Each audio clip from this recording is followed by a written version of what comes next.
It Good is the morning. morning. As you can tell, although Chantel is like put together, I'm still in my robe. You know what? And you're getting it raw this morning. I've reached a point where I realize if I don't get up and get dressed, I am a zombie. Yeah. Yeah. Well, And I'm not good at it. Like, I'm not doing well. But today I did. okay. So about 3 hours ago, which would have been about 3 a.m., Mhm. I laid there thinking, have you ever watched the movie Misery? Do you know about the movie Yes, Misery? actually, only recently. It's so funny that you brought that up. Really? Yeah, really Because funny. I laid there thinking maybe she was just misunderstood. Because my husband has restless leg syndrome. Uh-huh. And I laid there and I was like, I could see it. Yeah. I could cut this fucking man's legs off right here, right now, and blissfully fall back asleep like nothing happened. I was so done. He's always had restless legs, but Yeah. it gets like worse here and there depending on like what he's doing in the gym. If he's doing Yeah. enough in the gym, he has to burn Yeah. off that energy. And so God. it's very important that my husband goes to the gym because days like yesterday where he didn't. And if You pay anyone the out there has restless legs, I feel for you. But I feel more for your partner Yeah. who has to fantasize about the misery lady. I think I was going insane, but here we are. Love that you're just renaming the movie. Like, it's misunderstood, not misery. Misunderstood. It wasn't Just misery. misunderstood. Misunderstood. Oh my God. Well, speaking of misunderstood, or maybe like, I don't even know what category this falls under. Matt sent me a video this morning, and there's a couple that went missing 25 years ago off a Okay. cruise ship. Okay. They were just found alive. I saw that, but are you sure? Because I tried I'm to not look sure. further I'm into it. I'm like, even if it's not true, I just started thinking, like, can you imagine? No. Can you imagine? Okay, so you go missing in 2000, and then all of a sudden you've had no technology, you have no idea what's going on in the world, et cetera, et cetera. And then, so you have to reintegrate into society 25 years later. I would be like, put me back on the boat. Yeah. Absolutely. I feel like put me on the boat now because I'm done with this bullshit and these crazy. Honestly. Yeah, I would be like, put me back. I actually was going to send that to you, and I love to send Chantel things, and I'm like, is this real? Is this true? Yeah. And I that was don't one of the know. ones I was like, if I send this to her, she's going to be like, you fucking idiot. That's not real. And then turns out you're like, guess what I saw? I'm like, Although I really enjoyed the one that you sent me with the circle people. one really fucked me up. Because Yeah, apparently it's like a horror story, but it's like make believe. but which is still, crazy because like I've heard her like crazier things. But in the I was world. like, I would watch this movie. Like, whoever came up with that, well done. Kind of like very Children of the Corn, but not spooky blonde kids, you know? Mm-hmm. I cannot wait to see Weapons. If anyone has seen it, don't spoil it for I me. don't even But know I what am that obsessed. is. Girl, we should watch it together. What I'll is send it? you the trailer after this. Okay. It's a new like horror thriller. And apparently, like, I was watching TikToks of people who had just seen it and they were in their car and they were like, what am I supposed to do now? Go home? Like one of those. I'm like, yeah, I I'm love into that. this. Yeah. Okay. So guys, Ash and I love what we do. We love true crime. We love the psychology behind it. We love bringing these stories to you guys week after week. Every now and then, there is a story that comes across our eyeballs or that we need to research, that we need to tell you guys about. And it is just horrific. I know that Chantal was struggling with this one because I called her last night and she was sobbing. And I was like, yeah, someone died. Turns out someone did die, but someone it was did die. Just, yeah. you know, obviously not anyone that we knew, but she was Some beside of them herself. Some of them are really tough. And this one, I remember this happening. I remember where I was. I remember where I was in my life. And So we're going to get through it. I have done my meditation this morning. I was like, we can do this. We can get through it. But I think and you know what? When you called me last night, Ashley was like, should we do another one? Like, should we do a different one? And instinctively, I wanted to be like, yeah, like, I don't know if I have it in me. But then I'm like, no, like this victim deserves to still be spoken about. She Yeah. deserves to still be talked about. So I think it was important. So we're going to jump right into it today because it's heavy and there's a lot. So Ash, you know that moment when you see a news headline and it just feels like you're punched in the gut? Yes. Yeah. That's what it was like when us Canadians first heard about Tori Stafford, an 8-year-old girl missing broad daylight right from outside her school, which Yep. in and of itself is absolutely terrifying. This was one of the things that like really caused me to be fearful. Yes. Like Yes. as a mom. Absolutely. Because and the thing is, in 2009, which is when this happened, you and I were living in a town Yeah. very similar to Woodstock, Ontario, which Yeah, is where yeah. this And I had a happened. toddler. That's right. That's right. And Woodstock was very much like where we grew up. It was a small, tight knit community. People didn't lock their doors at night. It was a place where, like you and I remember we'd be driving around at 3 o'clock, 4 o'clock in the afternoon. All the kids were walking home from school. Yeah. It was just y'all looked out for each other and it was a Yeah. thing. So I remember this case vividly and I obsessed over it because in 2009, I was in full baby mode. Like I wanted a baby. I had gotten married the year before. I was like in mom mode. And I remember watching every interview and just almost questioning my desire to be a mom Yeah. because I remember watching this and thinking, what if something happens to them? And then you become a mom and that's all you think about. I know, literally every day, every day. But on April 8th, 2009, Tori Stafford left Oliver Stevens Public School. She was wearing a black Hannah Montana t shirt and walked towards home. She was just like any other 8-year-old. She was vibrant and funny and full of life. She actually reminds me a lot of my daughter. Mm-hmm. She was apparently loud. She wasn't afraid of getting dirty. She loved animals, especially her dog.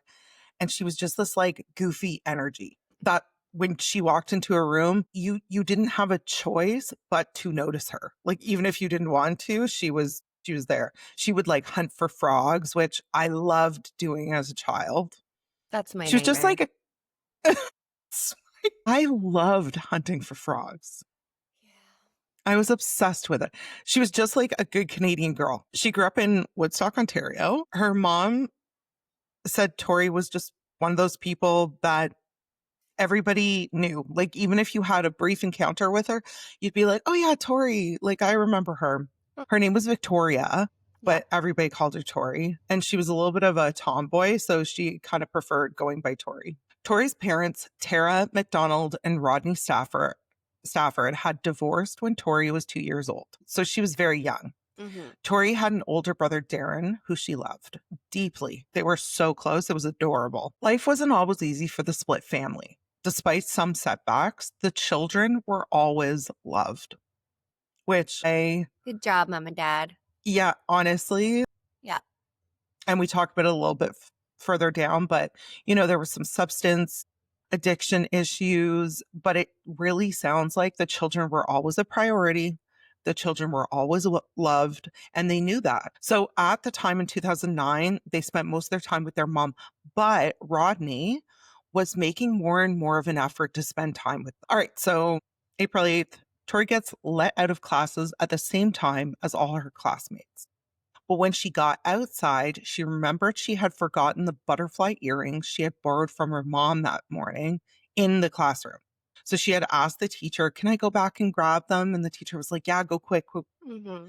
So by the time she got out of the school, most of the other students had already left the school grounds. At the time, Rodney was in the process of finishing his grade 12 and was scheduled to pick up the kids for the evening. He had called Tara and said, hey, school ran a little bit late. By the time I go get the car and get a ride and all this stuff, I'm going to be later picking them up than I thought. And at the time, Tara had said, you know what, it's fine. Like, Tori isn't even home yet. Take your time. When you get here, you get here. But by 4 p.m., Tara started getting worried. Oh, Both, I feel yeah, that I heaviness. know, I know. Both kids were always home by 3:45. Her son had come home, and when Tara asked Aaron, like, where's Tori? He said, oh, I thought she was already here. Like, I didn't see her in the schoolyard. So Tara and her mom hopped in their car and drove around looking because they were like, oh, did she get distracted? Is she at the park? Did she go to a friend's? So they called around, but no one had seen Tori. When they passed by Tori's school one time, there was a police cruiser parked out front. So Tara was like, perfect. Stop, went over to the officer, was explaining what was going on. And the officer said, you know what? Go to the police station. I can't file anything for my cruiser. Go to the police station. I'll keep an eye out for her, but you should probably start the process Yeah. of letting us know Especially that at that age, like she's 8. she's 8. Yeah. She's just a baby. So at 6 p.m., so mom and Tara drive around for a Ugh. while. And at 6 p.m., they're like, we got to go report this. Rodney said at 6:25, Tara called him to let him know that she had filed a missing persons report. Tori never came home. Now, watching interviews with Rodney and Tara broke me because I cannot imagine going to bed that night and not knowing where your baby is.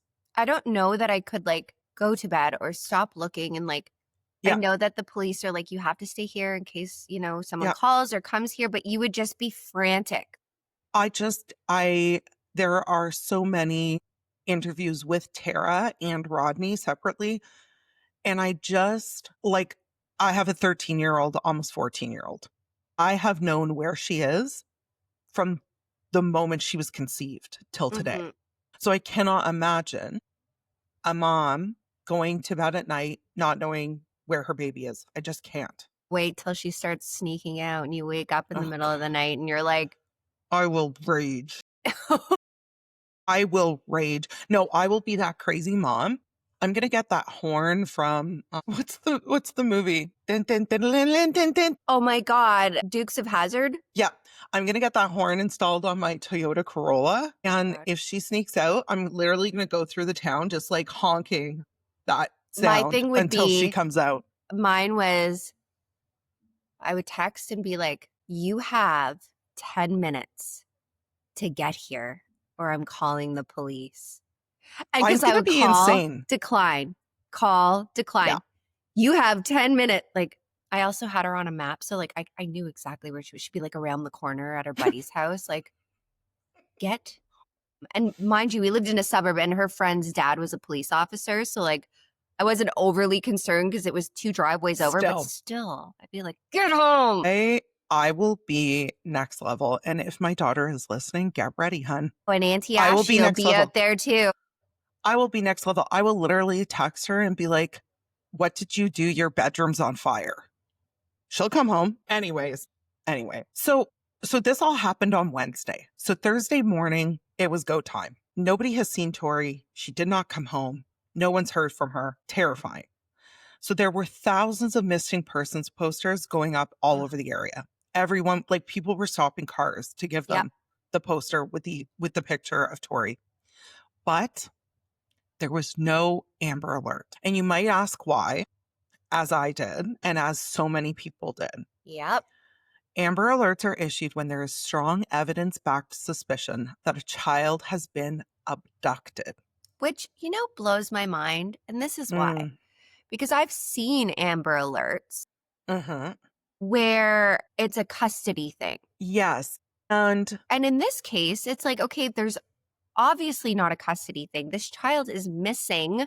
Both parents don't know where they are, the grandparents. So, like, hello? Yeah. So there was the odd report that I saw that said that Tori had done the whole "I'm running away" thing once or twice. And they do that. And they all do this. So I think when they asked Tara and Rodney, like, has she ever run away? And they said, well, yeah, but I mean, like, she went up to the stop sign and came back. My daughter packed a Dora the Explorer rolling I remember those. suitcase. And I was like, okay, well, it's going to get cold later and you're not going to have. So, anyway, she got to the end of the driveway and I was watching her. And then she comes back in and I like looked in her suitcase later on and she packed Yeah, what two was in it? fresh pairs of underwear, one pack of goldfish crackers, her Care Bear, Yeah. and that was it. Yeah, that's all she needed. I was She like, was like, I can start a good life with this. 2 fresh pairs of underpants.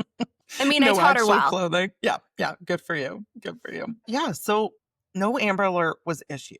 She did not meet the criteria. And police even went on camera with the news to explain that Amber Alerts are reserved for situations such as if you saw a child being forced into a vehicle, then one would be issued right away.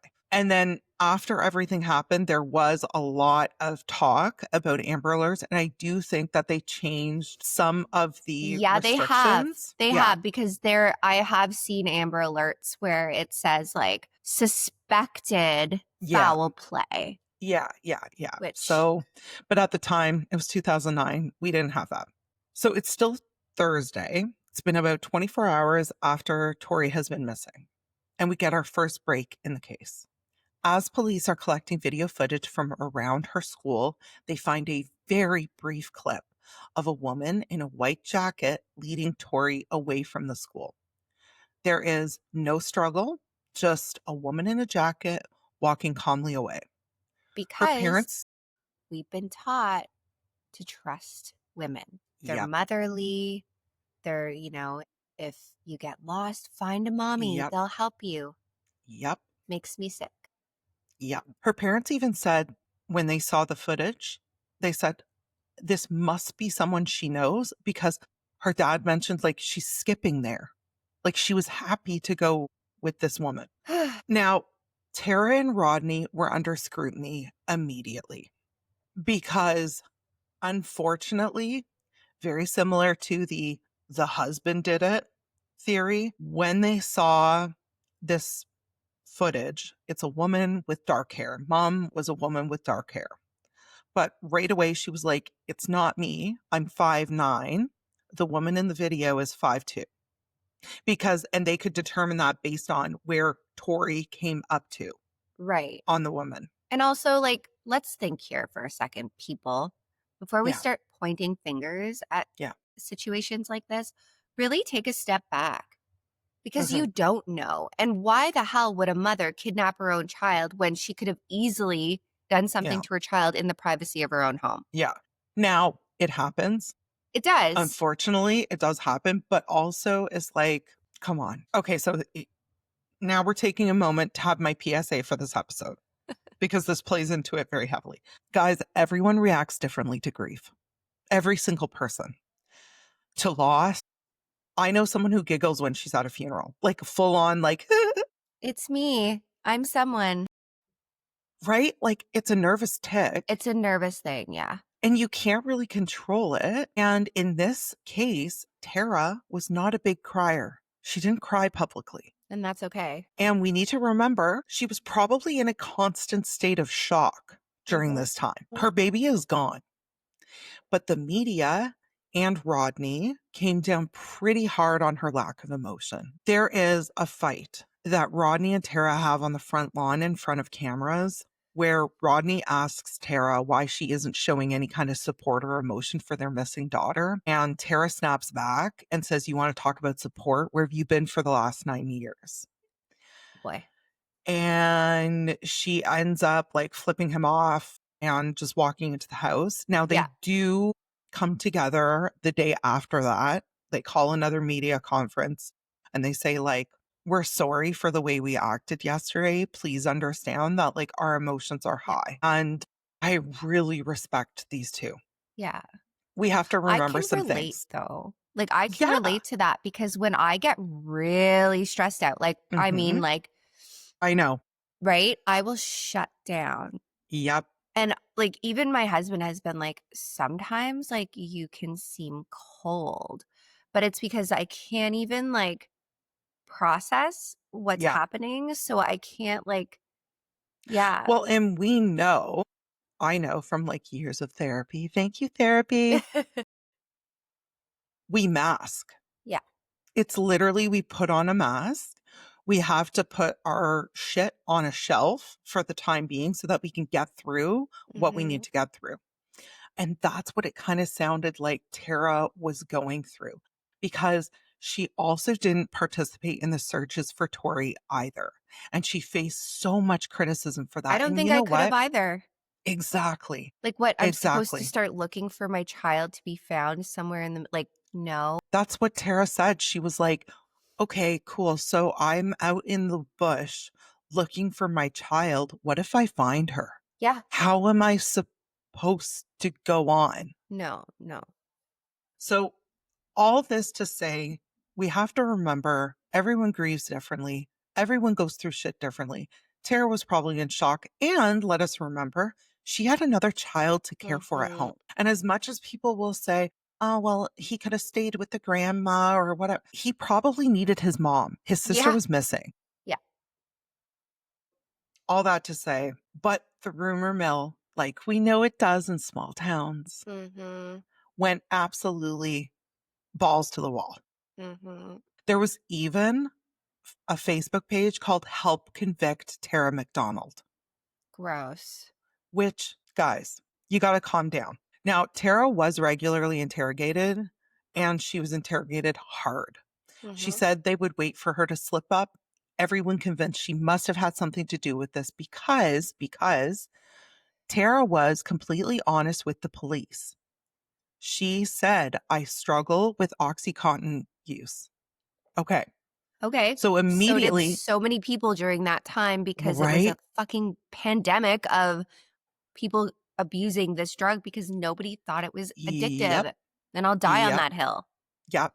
Exactly. And so she was literally being honest and it came back to bite her in the ass because then police started going, okay, is this drug related? Like, do you have an outstanding debt to someone nefarious that they decided Tori would be good payment for? And Tara was like, I don't owe any drug money to anyone. Like, I use Oxycontin, but I pay for it from a Like, dude or from a doctor. or from a doctor. Like, this wasn't like she owes someone 50 grand. Right. She was like, if I didn't have the money, I didn't get the pills. Like, what do you mean? So police looked into this deeply, deeply, deeply, because they were for a little bit there, they were like, it's got to be drug related. It Mhm. has to be. But while Tori did use, there was no outstanding debts, there was no one coming for her. And I understand that they had to look into it nonetheless, but it was a dead end. Nothing was there. So shortly after the infamous video is released to the public, a friend calls Tara. He says, hey, this could be crazy, but the woman in that video looks like Terry Lynn McClintock. So apparently, this friend had introduced Tara and Terry Lynn in the not so distant past. Okay. So it was like, and you know what? It reminds me of our small town, like in Pembroke, so very much because they weren't friends. They weren't even necessarily acquaintances, but through their groups of people, they had come into contact a couple times. And even recently, Tara, Tori's mom, had spoken to Terry Lynn McClintock's mom about breeding their dogs together. Okay. So she knew of Terry Lynn McClintock. She had met her a couple times, but it wasn't like she was like Terry Lynn and the friend was like, "Oh, remember I introduced you at such and such." And she was like, "Okay, all right." So But you'd also Tara be like, okay, like, so but Tara was like, "If you think that looks like Terry Lynn, I'm going to mhm. call the cops and let them know." Yep. So and Tara was like, "Oh my god, like I actually just saw Terry Lynn. She was helping to pass out flyers for Tori." So the friend's like, "I don't know. I could be totally wrong. It looks like her. It looks like her in the video." So Tara calls the police and she's like, "Hey, I just had a friend call me. This is his name. He's saying it looks like Terry Lynn McClintock. This is how I know her. Take it and do whatever you're going to do with it." So police are actually able to pull Terry Lynn in on an outstanding warrant that had nothing Ah, to do with this, I love which is that. always, I know, that's to me, that's always chef's kiss. That's Because like a little then, gift.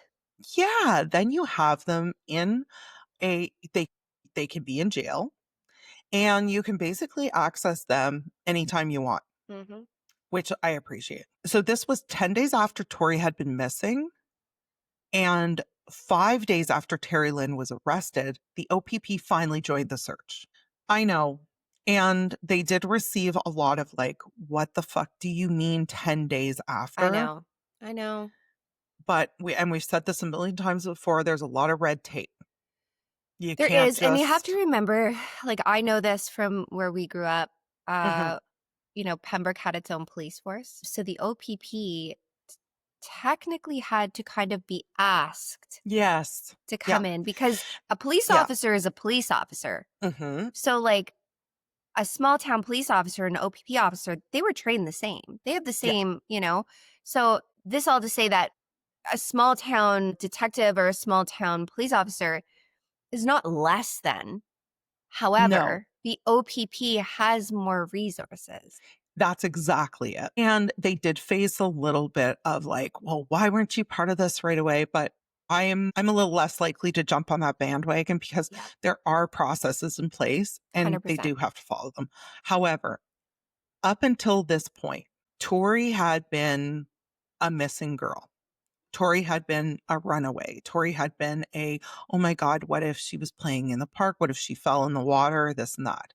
When the OPP became involved, they did make a public announcement saying they suspected Tori had been abducted, which was a big Finally. step in the right direction. Yeah, yeah. Yes. All right. So back to Terry Lynn. She was not being very cooperative with police. They figured she knew something just based on her body language every time they talked to her about Tori. But she was just like, no, I don't know what you're talking about. No, I wasn't there that day. No, that's not me in the video.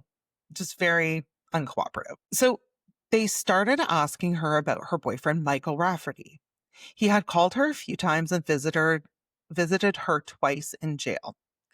And weirdly enough, so like they're watching and listening because guys, if you don't know, if ever this always blows my mind. I If know. if ever you are talking to someone in jail or you're visiting someone in jail, everything is recorded. Everything. All of it. So when they start talking to Michael, because they pull him in just to be like, hey, we want to talk to you a little bit about Terry Lynn. And we have some other questions about maybe some things that have gone on in the community. Michael says, oh, we're just friends. She's not my girlfriend. And they're like, are you sure? Yeah, because we know. We Because know the things. we've been listening. Like, Yeah. what? You're not friends. So in the first interview they do with Michael, they show him the video of Tori with the unknown woman. They're like, do you recognize this woman? He's like, nope. And although suspicions were running high, there wasn't much else police could do at the time. Because this guy's like, oh, she's just a friend. I don't know who that is in the video. Oh, that's that missing girl. Just very like he has no Mm-hmm. idea what's going on. All right. So we're fast forwarding a little bit. So Tori disappears April 8th. It's now late May, so it's almost a month and a half since Tori disappeared, and Terry Lynn McClintock asks to speak to a detective. Guys, this is your trigger warning. This is rough as fuck. So if it ain't your thing, that's okay, and we'll just see you the next episode, which will be a fun one because we've had heavy ones back to back. So Terry Lynn sits down in the interrogation room, and she says, okay, a little while ago, Michael had started asking me if I would ever kidnap someone. He would taunt her, saying, like, you couldn't do it. You're all talk. You're full of shit. And Terry Lynn was quite a bit younger than Michael. So she had this thing that we sometimes have with men where Mm-hmm. she wanted to impress him because she thought she loved him and she thought they were meant to be together. So when he starts saying like, well, this would make me happy. I want you to do this for me.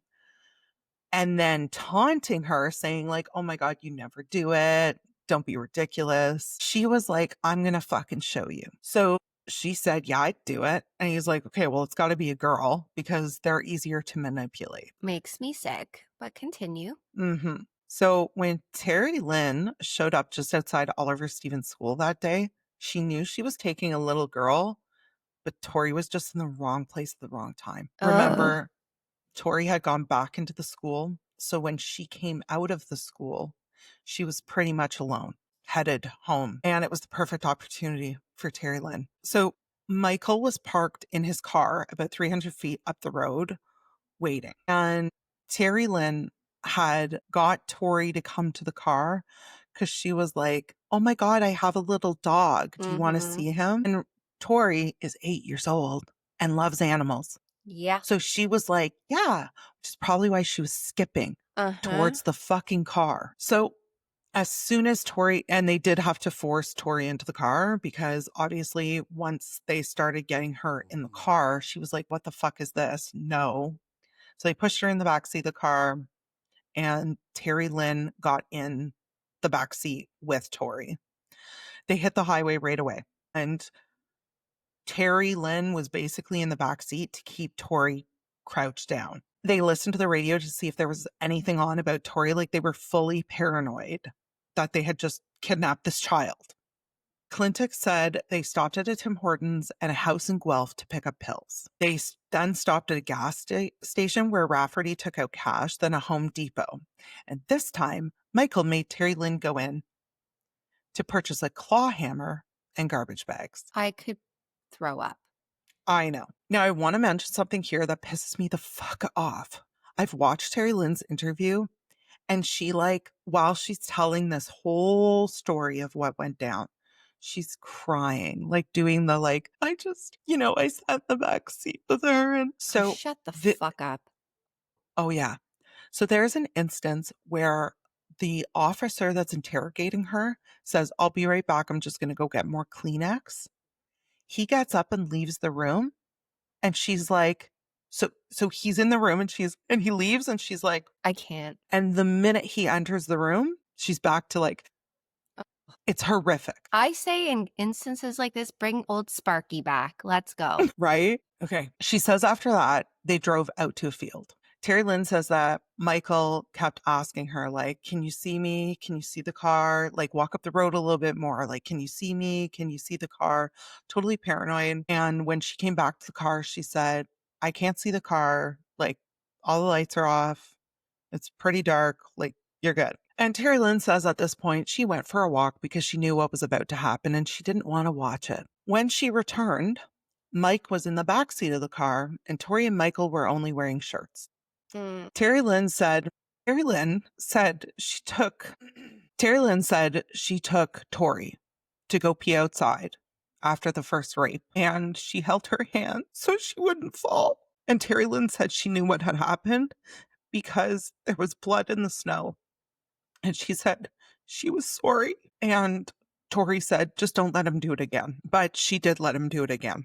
And after the third time of Michael Rafferty raping her, Terry Lynn said he covered Tori's head with a garbage bag and started kicking her. When she was still moving, Michael beat Tori in the head with the hammer until she was dead. So Terry Lynn tells police all of this and they're like, okay, you gotta show us where Tori is. And she had drawn a map of where they left Tori's body, but she couldn't pinpoint it. And she was kind of like off by quite a bit. But they ended up using cell towers on Mike's phone to narrow it down to Mount Forest, Ontario. But they were still having a hard time. Like Terry Lynn knew whereabouts they got off the highway, but she wasn't 100% sure. So on Sunday, July 19th, 2009, OPP Detective Sergeant Jim Smith had a hunch. He knew of this location just off of the main road. Now, it was further north than what Terry Lynn was saying, but he was like, it sounds like this one field that he knew was there. So he drove up a back road, drove up and down for a bit, and then saw an area under a tree. And he was like, I got to go check it out. And that's where he found Tori Stafford. They had placed her under a bunch of rocks. Okay. She was found naked from the waist down, dressed only in a Hannah Montana t-shirt, and was still wearing the butterfly earrings she borrowed from her mom, items she had been wearing when she disappeared. Her lower body showed significant decomposition. The autopsy revealed she had been brutally beaten, sustaining lacerations to her liver, 16 broken ribs, and ultimately fatal injuries from repeated blows to the head with a claw hammer. So this is horrific. I think this is, and we talk a lot about a lot of things. Yep. Knew this Yep. story was going to be hard, but it gets almost worse every time you hear it because it's so unfathomable and you Yes. can't know. So sorry for The my silence fact and our tears, but No, well, I'm not sorry. The thing that gets me about this is Tori trusted Terry Lynn. She trusted her. She there looked is, to her well, and the as thing an is, adult like, woman. as a woman, if I was walking down the road Mhm. and I so much as saw a child fall and scrape its knee, I would Yeah. hop out of a moving vehicle to Yep. help that baby. Yep. How the fuck can you walk away knowing? It's beyond beyond.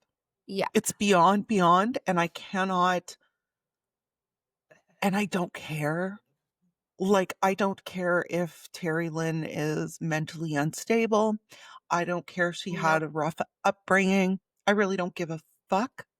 You're a monster. a fucking monster.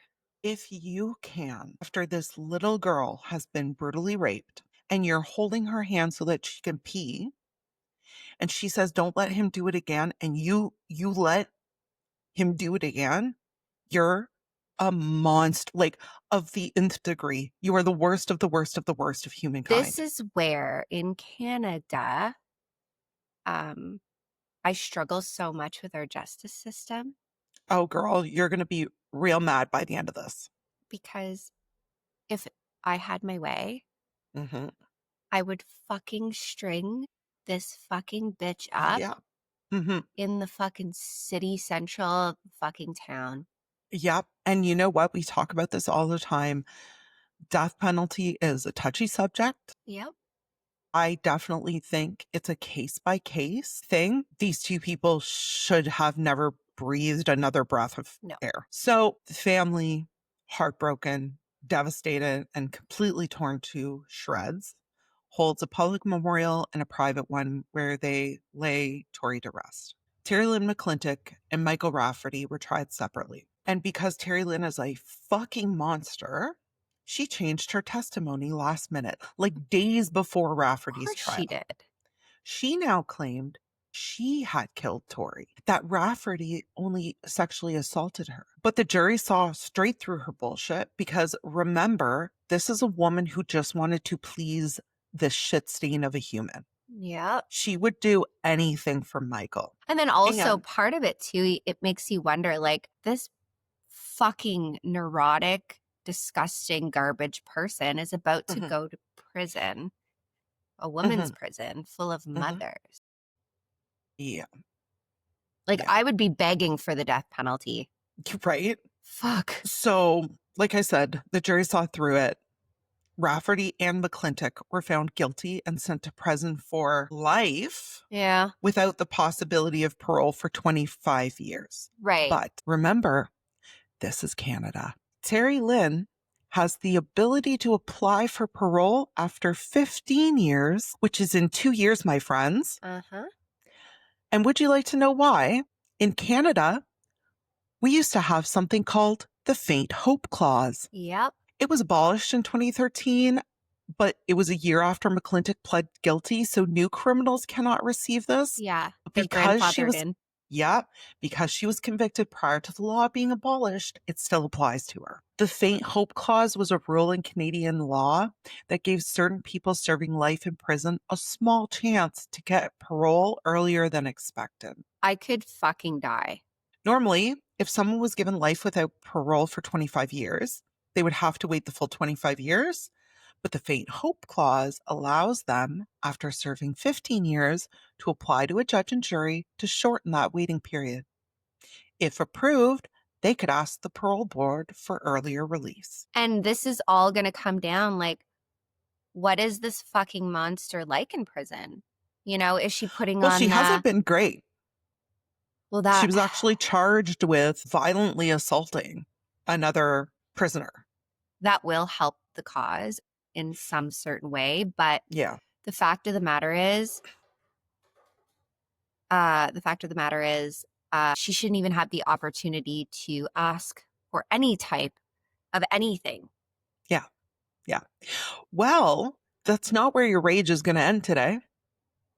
Because in 2018, Mary Lynn McClintock, kidnapper and murderer of an 8-year-old little girl, was moved from maximum security to an Indigenous healing lodge. Say this No again, bars, please. no bars. Yeah. In An 2018, Indigenous healing lodge. oh yeah, and get ready for this. And like I've seen images of this, it's an open campus style home. It Home. looks like day camp. It looks like camp. So this was 8 years into her sentence. Now, take a really deep breath because Terry Lynn is not Indigenous. But during her stay in prison, she decided that she had a sincere belief in Indigenous culture and spirituality. And in Canada, that Shut is the good fuck enough. up, Chantal. Yep. She identified as Indigenous, and they said, well, then she qualifies because we would be violating her Charter of Rights if we did not allow her to explore her new beliefs. I have to really think about my words here very, very carefully because I have thoughts on this. Do you see my rosacea acting up? Like Uh-huh. I am turned. I don't give a fuck what your beliefs are. No. And you know what? To me, imagine being an Indigenous person in this Yep. place for a Yep. crime of like, I don't know, drug use or trafficking or something. Like, Yep. not, you know? And this fucking loser of a Yep. fucking, not Shows even, up. like, she's the lowest of the low, Oh, comes strolling in. Get the fuck out of here with your I know. bullshit. I know. So there was outrage. And the opposition party in Canada at the time, like, spent every single question period calling on the acting government to deal with this immediately. And surprisingly, they did. They did. They They took her out. moved, yeah, they moved Terry Lynn back to a medium prison security prison. But nevertheless, can you imagine being Rodney and No, Tara and finding out that I can't, like, I keep using the word monster and I I don't think it's I strong know. enough, No. that this thing was taken out of prison and basically moved to a camp where she could have a fucking steam bath I could as die. part of her healing I could ritual. fucking die. Yeah. Yeah. It was bad. When Michael, he was moved too. He was moved from maximum to medium security. And the government rationalized this, saying that the new prison he was headed to specialized in sex offenders. This whole, okay, and I will die on this hill. I will Mm-hmm. die on this hill because I've Yeah. had this conversation before. Mm-hmm. I don't give a fuck if it's a mental illness. I don't give a fuck if it's a compulsion. I don't care if they're like, oh, it's a sickness and we can cure these people. I don't give a fuck. No. These people do not deserve to be free, to No. have rights, because these rapists and child molesters and predators and these people who are sodomizing children took something that Yeah. can never be given back. And That's it's right. horrific. I always struggle with this because your Charter of Rights, guess who doesn't have their Charter of Rights That's right. anymore? Tori Stafford. It's fucking gross. She has no rights. She has no feelings. She has no healing because she's dead. Uh-huh. It's just, it's horrific. It's horrific. Now people listening to this may think, oh, well, there's details that you left out about Michael and Terry Lynn's early life and, like Michael's substance abuse problems and Terry Lynn's rough upbringing. I don't give a fuck. I didn't include any of that in this episode because we aren't CNN and I don't fucking have to. No. I don't have to. I don't care. I don't care. I don't care how rough your upbringing was. I don't care what you went through as a child. I literally don't care. That's right. I There's don't care. nothing that could have happened to you that justifies this. No. And you can do your own research if you really want to find out about their upbringing and their past. But basically, like, Michael Rafferty used and abused his mother until the day she died. He had a history of kiddie porn and sexual assaults. And Terry Lynn's childhood was super sad, but honestly, I don't care. I couldn't. That was all I needed to include in this so that nobody was like, you missed stuff. I don't care. No, I No, purposely left it out. I no, didn't I'm miss it. I so purposely left it sick out. of the narrative of, well, I'm like, yeah, okay. So for psychological investigative Yes. purposes, good. Yeah. I don't want to hear your sob fucking story. Don't care. And there are tons of cases that we cover where we are very interested in what Yeah. happened in their early life. In this particular case, I don't care. I don't care. So Rodney, Tara, and Darren obviously struggle to this day trying to move forward with their new normal because how Yeah. That would be all you would this think about from the all the minute you time. would open your eyes Yeah. in the morning. You'd have nightmares about it. Yeah. And I saw an interview with Rodney. Um, and I'm sorry, I'm not exactly sure what year it was. I think it was a few years ago. And he was explaining like this has affected every aspect of his life. Can you imagine having to get up and go to work? No, And you have to. no, You still have to provide for your family. Can you imagine? Like I can't. How? no. How It's do you not even get like a up thought. and put on your clothes and go to Yeah. work? And Rodney said, like, I've struggled. I've struggled with jobs. I've struggled with finances because how? Hmm. How do you focus? You don't. And you don't. You just, I guess, spend the rest of your life trying to get through as best you can, Yeah. Yeah. which nobody And deserves to have to live like that. no. And her family is so strong. They're like, I honestly, the strongest people maybe ever. And I am so, so terribly sorry for everything that you guys have been through. I cannot imagine. I cannot imagine, but your strength is admirable and Yep. inspiring. Tori would have been 25 this year. She would have been going to Starbucks, Hmm. um, had a job, maybe had a partner, looking forward to the rest of her life. So that is the absolutely heart-wrenching story of Tori Stafford. Like I said, I've known about this case for years. I have always had a very special place in my heart for Tori and her family. And I felt it was very important that we tell her story because I don't want her forgotten. I don't No, want her to only be known in Woodstock, Ontario. no, I want to no. make sure that, my kids know about her. I want to make Absolutely. sure that people in other countries hear the name Tori But we Stafford and also know her have to make story. sure that this tragedy was for not for anything. So what I'm saying is like when that time comes in this bitch, Mhm. because we know she will, because she's very opportunistic. She's shown Very. that, trying to show herself as indigenous and all this bullshit. So Yeah. what we need to do, as Canadians especially, is like when these cases come up Hmm. and there will be petitions Hmm. and there will, even if it's just like get online, sign something, support groups, because Canada needs to fucking change. Absolutely. It's horrific, and like Hmm. what I want you to do is picture your loved one or someone you care about, and Yeah. how would you feel? Yeah, exactly. And do not worry, because if you're listening to Triggered today, you're obviously going to continue listening. And should anything ever happen with these two, we will be the first ones Yeah, to alert you of any 100%. changes. And we need to keep them locked up Yeah, forever. Forever. I'm forever. sorry. No. There's no, the same as Douglas Worth. Like, there is no getting out with No. this shit.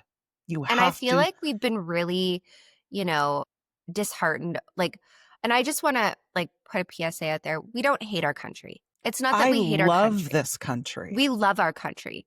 But what we don't love is this country is becoming soft, and it's And in the basically worst becoming ways. in the worst ways. And it's becoming a fucking predator's Playground. dream and playground. Yes. Honestly. And yeah, like I know the last couple of cases, they've been both Canadian cases, and we sound angry. And it's because we are, Yeah. because this shouldn't be. Canada should not be a place where when people are about to commit a crime, they full well know, well, I'll be out in 10 anyway. 100%. That's alarming. It's That's alarming absurd. and it's absurd. Yeah. So thank you so much for listening to this story. You definitely threw me off for my morning. I know, me too. Lots of tears, but This one was very, very hard. Very, very hard to dive into, very, very hard to write. But I'm really proud of us that we did it because, again, I want people to know her name. I want yeah. people to remember her for the bright light that she was. All right. Well, thank you for listening, Thank and you we for will telling your see story, you and we'll see you on Friday. Friday. All right. Okay. Bye. Bye.